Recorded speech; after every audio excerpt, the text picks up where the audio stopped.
LEGO Super Mario took the LEGO community by storm back in 2020 when it was first announced, sparking an unprecedented partnership between LEGO and Nintendo that continues to this day, with the advent of LEGO Animal Crossing, and possibly more. The theme's been very divisive, with many praising it for its myriad of innovative aspects and unique app integration, but despite all that, it's remained very controversial in the eyes of most LEGO fans. Today, my aim for this video is to take a look at my own history with the Super Mario theme, its overall community reception, how my own thoughts have changed over time, and where they're at nowadays, viewed through the lens of analyzing a recent set wave. As a lifelong Mario fan, I've got a lot to say here. So, let's get right into it. I'd like to say up front that the sets I'll be taking a look at later on in the video, the summer 2023 wave of LEGO Super Mario in specific, was provided to us for review thanks to the LEGO Ambassador Network.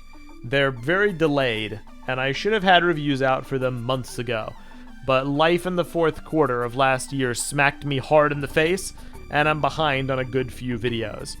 Plus, I felt the compulsion to do something more for LEGO Super Mario, considering I have a lot of thoughts on it that I feel could be conveyed better in a video essay style format, as opposed to traditional set reviews. So, I apologize if the structure of this video is a bit odd, or not what you may be used to, but I felt like making it this way, so hopefully you enjoy.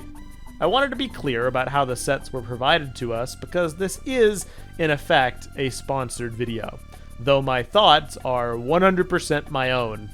If anyone has any doubts about that, well, they should go away in time once I'm totally honest with my feelings on this theme. So, LEGO Super Mario. I was fortunate enough to be also sent the first wave for review way back in 2020, and I'll link my initial series of videos in the description, which I worked on with my friend Vin over on our sister channel, the TTV channel. During this review series, I was extremely positive about LEGO Super Mario. I'm a lifelong fan of Mario, having discovered the franchise back with Superstar Saga on the Game Boy Advance, and so I have a vested interest in this theme and how it performs because Mario's been with me for most of my life. I really enjoyed the brick-built enemies, the clever and unique set functions, the simulation of a traditional Mario-style level format spread out across bricks. It was all super fun to me. The ability to design a course by attaching different mechanisms, platforms, and structures in whatever order you wanted had a lot of appeal in my eyes, as it was something non-traditional that hadn't really been done before in LEGO. Finally, the crown jewel of the theme is, without a doubt, the app functionality and the electronic figures. Mario, and later Luigi and Peach, can interact with the barcodes featured on mini blocks in each set to collect coins, engage with mechanisms, generate sound effects, and change Mario's facial expression. Working in tandem with the app, these features allow for a degree of interactivity and immersion of play that you'd be hard-pressed to find elsewhere in LEGO. Some people have expressed a belief that the mechanic doesn't really serve as an accurate representation of Mario gameplay, and sure, while some functions definitely stand out as a bit strange, I fail to see what isn't Mario about jumping on enemies, traversing varied colorful landscapes, dodging obstacles, and collecting coins. Seems pretty accurate to me, or at least as accurate as you could reasonably get with LEGO. So I finished my reviews, and while some sets were definitely weaker than others, I left my experience with the theme's first wave happy, content, and eager to see what they did next. Then, like a month or two passed, and I got sick of having the sets around. There's really no super eloquent or polite way I could put this, so I'll just be totally blunt. Dealing with LEGO Super Mario sets gets really old, at least in my case. I don't have a lot of space in my apartment, and I often find myself getting really frustrated trying to figure out where to put my Mario collection. I should have just disassembled them and bagged them up after completing my reviews, so maybe that's my bad, but I kind of wanted to enjoy the sets that I just finished reviewing, you know? I was bored of interacting with the electronic features after doing so for a lengthy amount of time for the reviews, so I thought I would just enjoy the sets on display. I'm not one of those people that hates how they look. I think they look pretty nice, generally speaking, and paint an accurate image in my mind of how Mario levels could realistically look from this perspective. So this isn't a critique of the simplicity of the sets necessarily, even though I know many people don't like how juniorized they are and would prefer larger, more detailed playsets. No. My issue, and what I believe to be the fatal flaw of LEGO Super Mario, is the sheer amount of space they take up.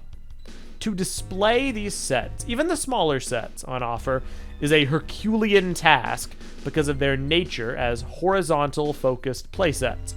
There's not a lot of vertical space or large structures on offer here most of the time. Rather, the way LEGO has simulated the experience of a Mario level involves connecting various small platforms to each other, using 2-stud-wide plates of various lengths.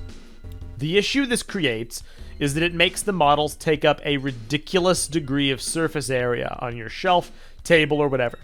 It's not sustainable, especially if you want to collect entire waves. The first wave alone took up most of the space on my gigantic rectangular kitchen table that I used for my reviews when I displayed my sets cumulatively. That's the first wave from the first year. There's a fantastic video by Duckbricks where he combined every Super Mario set into one massive course. Now, obviously, this is an extreme case that not everybody is going to do, but by watching this video, you can kind of get what I mean. These sets take up a lot of space, which in isolated instances can look really cool. Having this sprawling course laid out that you can adventure through using the sound effects and the app integration is really awesome for like an hour. Then when that hour ends, you've got to deal with what you just made, and that just isn't a fun prospect in my eyes. Now, I know what you may be thinking right now. Come on, man. You're talking from an AFOL perspective. You're talking about displaying sets. You're talking about shelf space. Kids aren't going to care about that. This is about play. They're meant to be moved around, etc., etc. However, I'd contest that these sets aren't really super well suited for most kids either. Kids have to live with their parents, obviously. The theme's selling well enough to justify its continued existence, so obviously fans of the theme do exist, but I find it difficult to imagine how many parents would be okay with LEGO Super Mario scattered every which way in their house. The sheer amount of space these sets take up is massive and only growing with each wave collected, so unless a kid has parents who will let them use part of their LEGO basement, a la the LEGO movie, I don't know where in somebody's home you'd realistically be able to accommodate these sets. There's the perspective of not displaying them at all and just laying them out on the carpet or floor when it's time to play with them. Undoubtedly, I think this is probably the most common use case. But, and I speak purely from my own perspective here, that would get really annoying really quickly if I was still a kid playing with these. They're not stable at all, so there's no way to quickly set them up or transfer them when it's time to move them around, or if your mom tells you to put your toys away.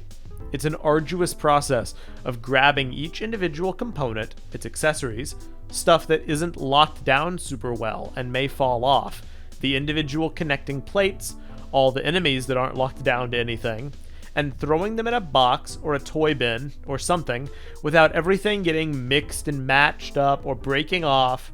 The sets, despite their construction, they're just too fragile and flimsy to handle frequently being moved. But they're also too big and unwieldy to easily display and let rest in peace. So, we've got kind of a conundrum here. LEGO Super Mario isn't really suited for adults on account of its simple aesthetic, plain construction techniques, and gigantic surface area for display. On the other hand, it's not really suited for all kids either because of how fragile it is, how easily stuff could break, fall off, or become misplaced, and also how much total space it takes up. It's not really perfectly geared for either audience. It's operating in a weird middle ground that has major drawbacks for each age demographic, and it makes it hard to really enjoy having the sets around in a lengthy capacity. I was sick of them a few weeks after wrapping the reviews, and so after some deliberation, I ended up just throwing them in a box, where they remain to this day. Now, before we move on, I want to address the elephant in the room for LEGO Super Mario. Without a doubt, the most prominent complaint about this theme that I've witnessed from the general LEGO community, both TFOLs and AFOLs, Mario fans and general LEGO fans, is the fact that there aren't any traditional minifigures. People lament the giant, blocky, specialized main characters, and they don't feel that the electronic components offer enough to warrant being used instead of minifigures. There's a major contingent of the community who longs for the day when we'll get cool, detailed minifigures of Mario, Luigi, Peach, Daisy, and all the rest, with the accompanying traditional, normal LEGO playsets they would hopefully bring.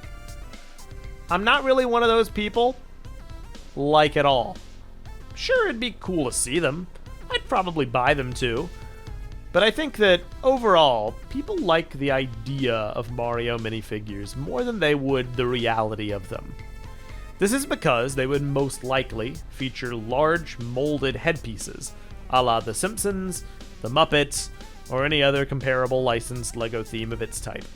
They'd look accurate this way, sure, but I don't believe the majority of people would be thrilled at this prospect because of how specific the headpieces would be. A large portion of the community has expressed a desire for more traditional LEGO minifigure designs, featuring a standard minifigure head with custom hair/hat pieces. An example of this can be seen in a CMF draft video uploaded by Just Too Good 5 years ago, in which she and Ashen Flash came up with a Mario figure wish list in this exact style. Now, as cool as it would be to see, I really don't think it would be in the cards. I find it really difficult to believe that LEGO would ever adapt a licensed property like Mario into a figure design template such as this.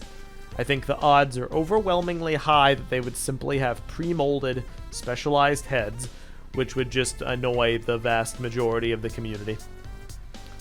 So sure, as much as I'd like minifigures, I'm not going to hold the lack of them against the Mario theme. I don't think they'd come without their own fair share of problems, and I much prefer to just focus on discussing and criticizing what we've got, rather than dream about some idyllic Mario theme that will likely never exist and hold that against the official product. So just keep in mind, the absence of minifigures has no bearing on any of my own overtly critical perspective. I think the theme's got enough to criticize on its own merits. I want to reiterate that, on the whole, I have grown to genuinely dislike this theme. But it's not without its positive aspects. Like I said before, I'm a huge fan of the brick-built enemies included in these sets and the blind packs. As a Mario fan, I think they're generally fantastic and look incredible 9 times out of 10. Overwhelmingly, I do think the electronic characters and app integration is really neat, both in terms of fun factor and the technological prowess that went into making the thing. The functionality works well, the sound effects are punchy, they're satisfying, the app integration is smooth and seamless. There's a good amount of fun to be had bouncing your figure along the ground, listening to familiar sound effects as you strike specific blocks, and playing into each set's creative mechanic for how to defeat its included bad guy, or interact with its unique element. The issue for me isn't that these things are bad, just that they get old really quickly. When the appeal wears off, the actual sets don't really have a lot of staying power on their own merits due to the simplicity of their builds, and their entire concept makes playing, storing, displaying, and even rearranging them into a chore and a hassle for all age groups.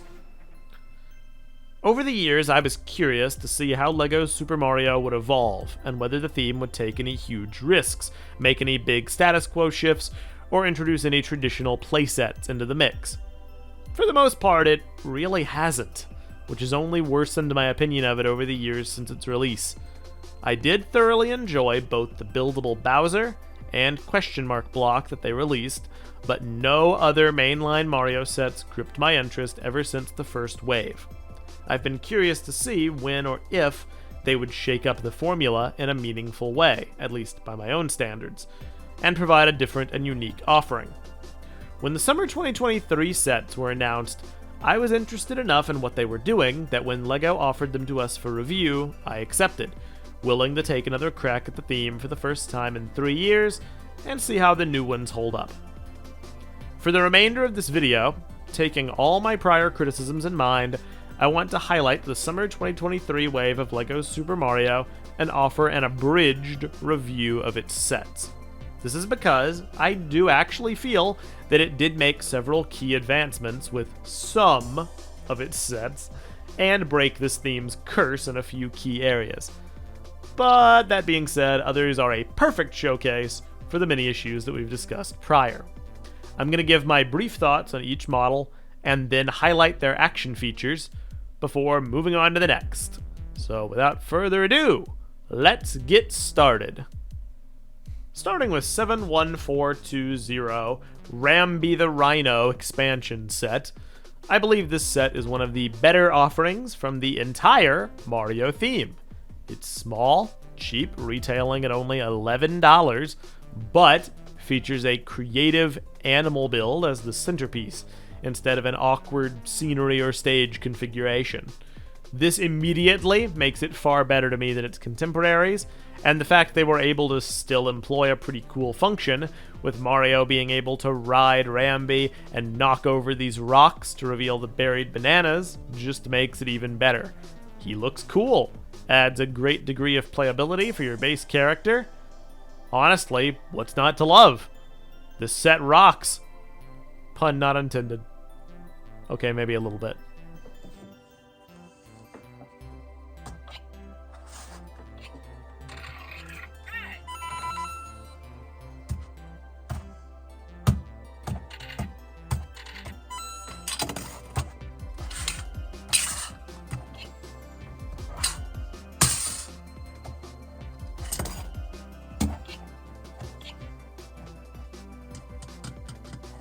$71421 Dixie Kong's Jungle Jam is another good showing, even though its price per part count is really bad, clocking in at 174 pieces for $26.99. Not great. Still, this set sidesteps a lot of my prior issues by being almost a single structure, though the two awkward protrusions do bring it down for me still.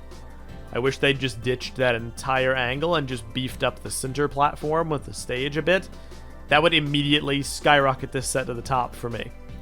I find these models way more enjoyable when they're not trying to be this pointless, barely strung together facsimile of a full stage. What's here is cool and charming though, with Dixie Kong and Squawks the Parrot being of the usual really high quality standard we can expect from all the character builds in this theme. The function is charming with some excellent music included, and despite the price, I find myself enjoying this set more than I expected I would. More like this, please.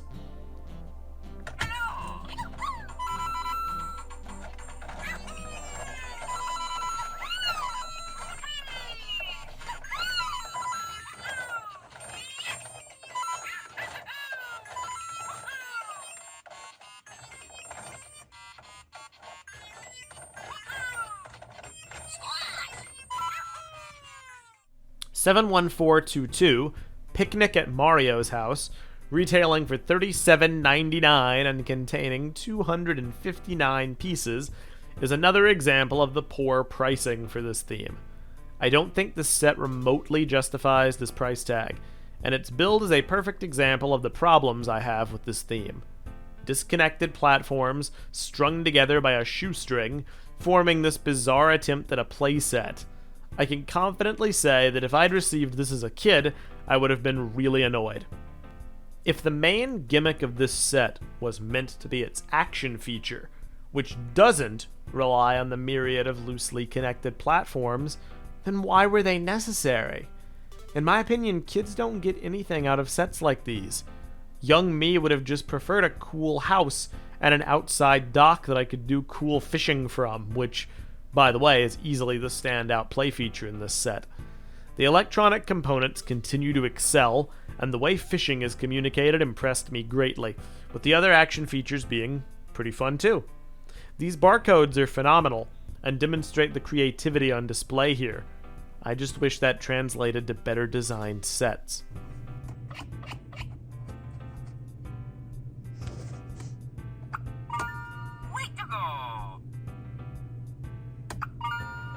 Oh yeah! Way to go!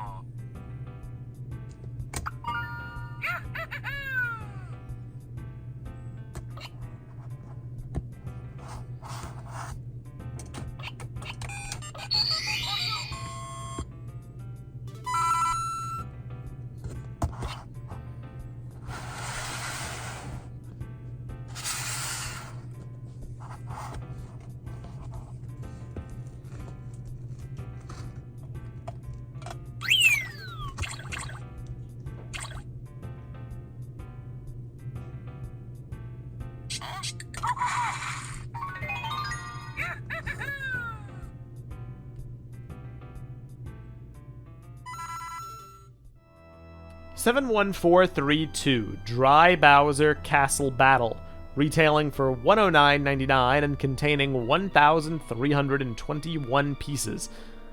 Okay, that's more like it. This set, as well as the rest we'll discuss, are far better bang for your buck, and I think that's worth calling out as a positive aspect of this whole wave overall. This set looks impressive, don't get me wrong. Its color scheme is fantastic. The sheer amount of figures on display here makes it a standout offering in that regard at least, and it's cool to see a different iteration of Bowser's Castle with some different villains and mechanisms. In particular, the barcode features continue to impress, with a variety of cool activities able to be enacted here, my personal favorite of which being the gym equipment. There's a lot to like here, and I don't want to be a total jerk, so I think it deserves praise. But once again, I find myself incredibly irritated that this set contains so many small, disparate builds that have to be cobbled together in some shaky and fragile way. Moving this set in particular around was an absolute hassle, and sometimes performing the action features would cause some aspects of the set to become dislodged, highlighting its flimsy nature. This is a real deal breaker for me. There's a sense of solidness with these Mario sets that I feel is lacking more often than not, and while obviously that really bugs me as an adult, it would have irritated me beyond belief as a kid, so I really question the appeal sometimes. Still, this set excels in a number of key areas, so I think that deserves to be stated.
Next up is 71424 Donkey Kong's Treehouse, retailing for $59.99 and containing 555 pieces.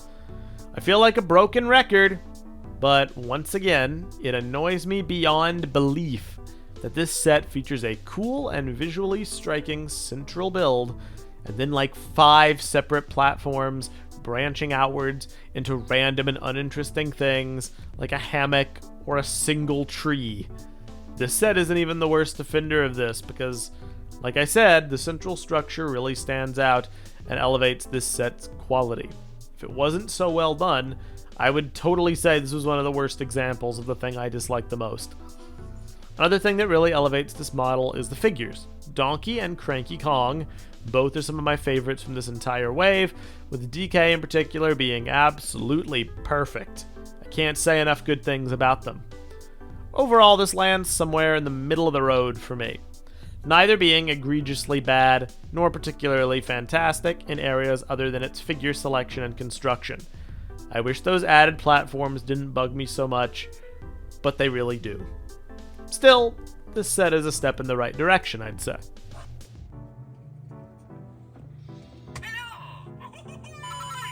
Me again.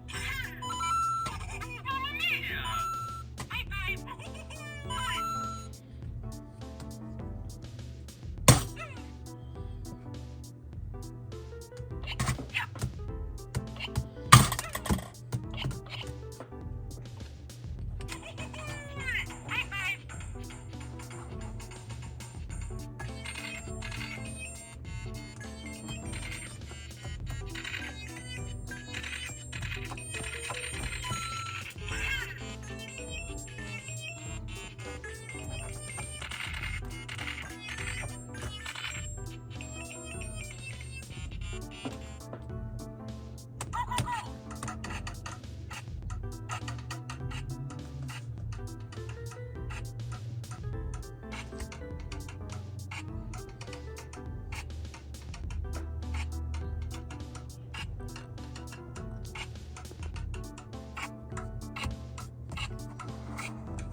Okay. Next we've got 71425, Diddy Kong's Minecart Ride, which retails for $109.99 and contains 1,157 pieces. Alright, this is the one. This one symbolizes everything I hate about this theme and how it presents itself. The idea behind this set is sound and creative enough.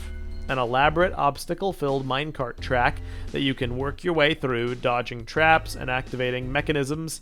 From a play perspective, it excels, and the action features do not disappoint, featuring moving platforms, enemies to avoid, and more. Visually, it looks cool, appearing to be pretty large in scope, and deserving of its status as the flagship set of the wave.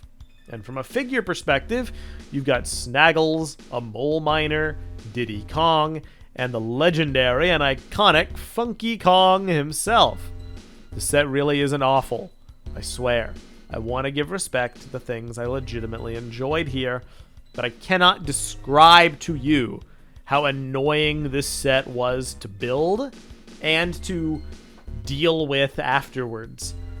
Building was a repetitive slog on account of having to create so many platforms of similar construction in order to form the minecart tracks, and the sheer scope of the model means that you have even more standalone chunks to maneuver around than usual.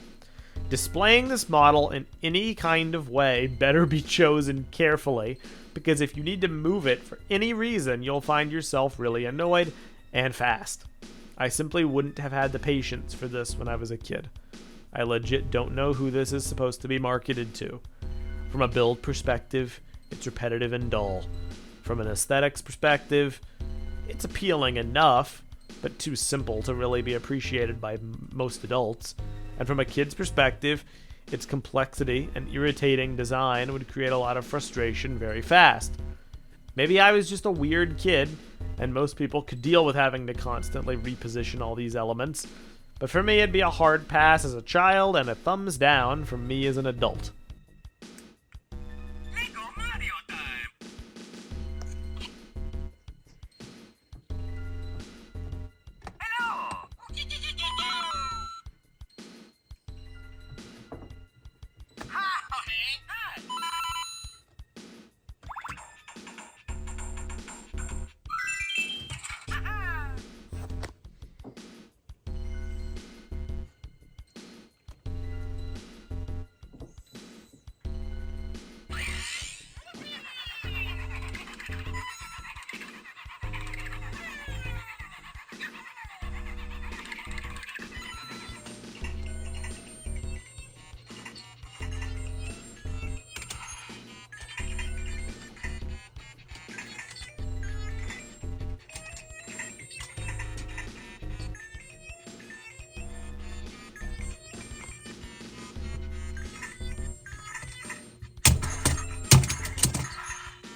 Finally, we've got 71427, Larry's and Morton's Airships, retailing for $79.99 and containing 1,062 pieces.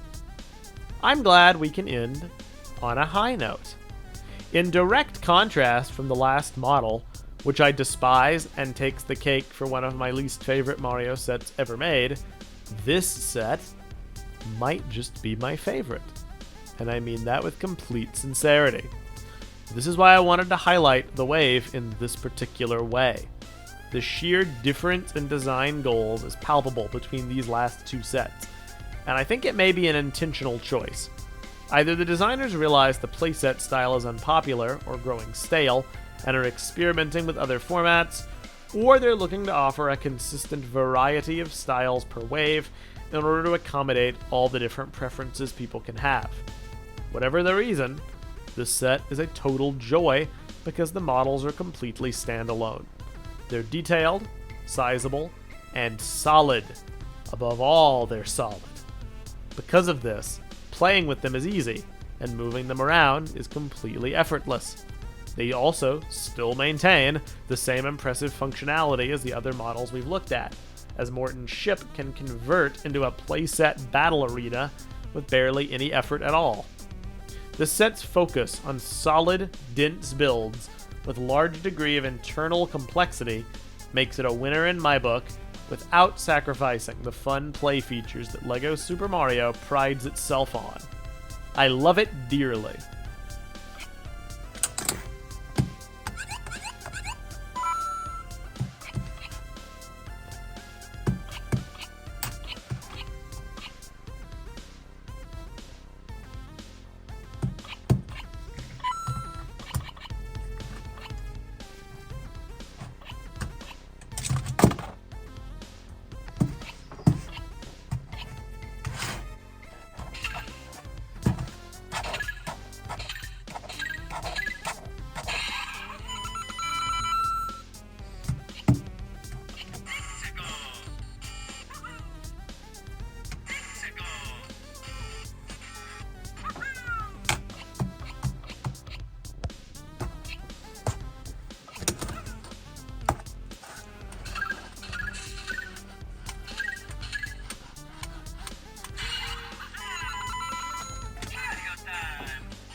So, in conclusion, what's the takeaway here? This was a long ramble and a really weird video. Surely there must be some grand point to build to at the end, right?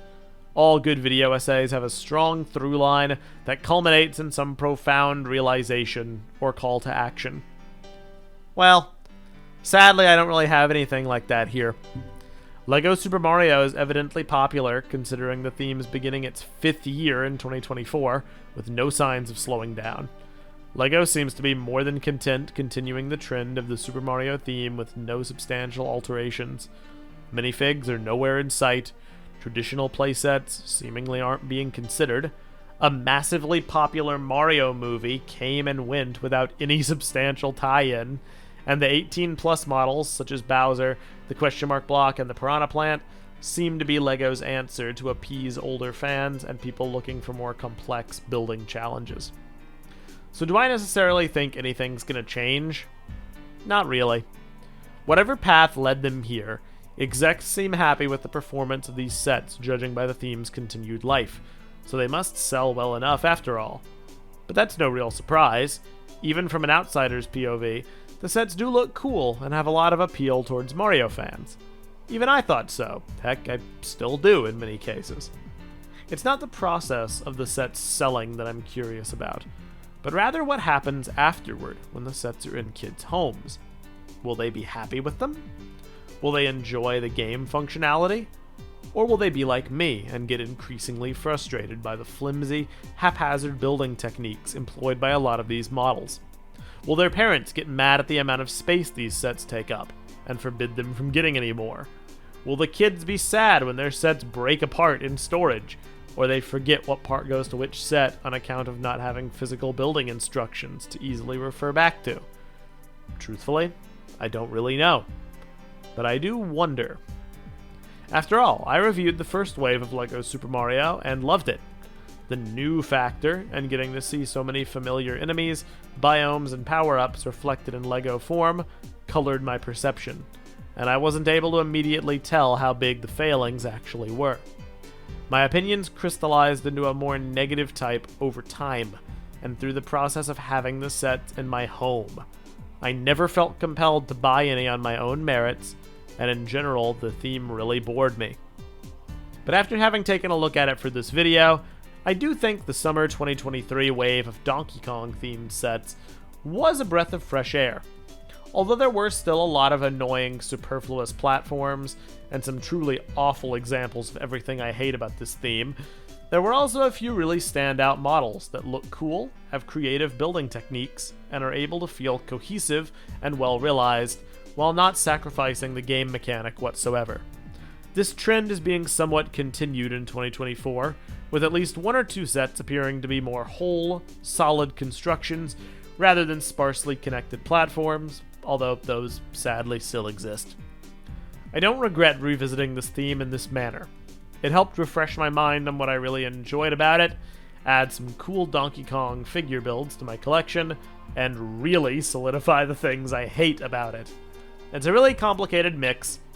If nothing else, LEGO Super Mario stands out as one of the most divisive, creative, baffling, innovative, and controversial themes in recent memory, and I'll be following its progression with great interest to see where it may go from here.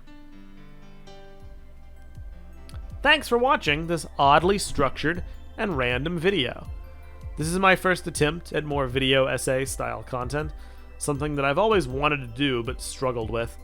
In the future, I hope to refine my skills at this format a bit better, because I have lots of topics I'd like to discuss, and I feel I'm better suited to this kind of format than I am traditional set reviews or stuff of that nature. If you enjoyed, please leave your thoughts in the comments section below, and feel free to disagree with me if you're a staunch defender of LEGO Super Mario. Subscribe if you'd like to be notified when we release any of our fun LEGO content, and feel free to check us out on patreon.com/the TTV channel, where for as low as $1 a month, you can join our patron-only Discord server where we have tons of fun conversations about all our favorite LEGO themes. Thank you very much for watching, and I'll see you next time on Keep the Peace.